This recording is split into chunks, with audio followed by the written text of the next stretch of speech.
The RAF, missing several key players, were always going to be up against it, with a strong home side in Normanton Knights, and they were under the cosh for much of the game. They defended well but conceded 3 tries before half-time, 2 of them after their captain James Hutchinson had been sin-binned. Adam Salter and Lee Maskell making the most of the home team's man advantage. 2 more tries either side of half-time gave the Air Force too much to do, but at 28-0 the RAF sparked a comeback, Chris Gordon going over for their first try.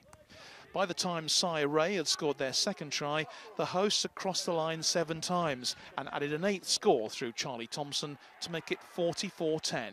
You know, they can experience what it's all about against a very, very well drilled, big physical side, and we'll benefit from that, John. You know, and you know, being in the Challenge Cup in the second round, and for us, it's a great accolade really, and we just weren't good enough at the end of the day.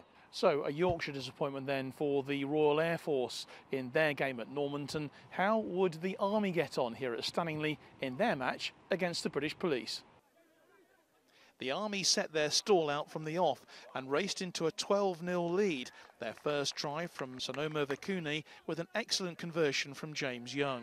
Their second from Ryan Taylor.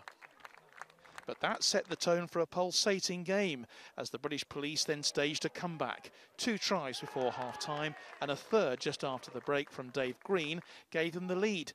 But back came the Army, Young going over under the posts before Danny Hunter did exactly the same to give the Reds an 8-point cushion.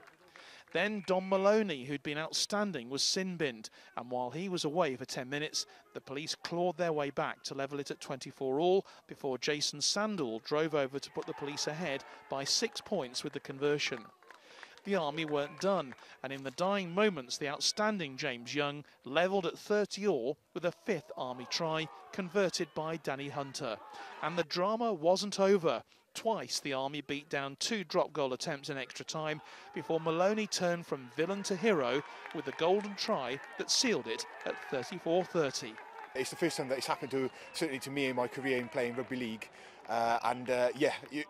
we were all the way down on our own try line, and in the end we were very lucky, I think, because the teams are very well matched. So it's the Army who'll go into tonight's 3rd round draw for only the 4th time in their history. Jon Knighton, Forces News, Stanningley.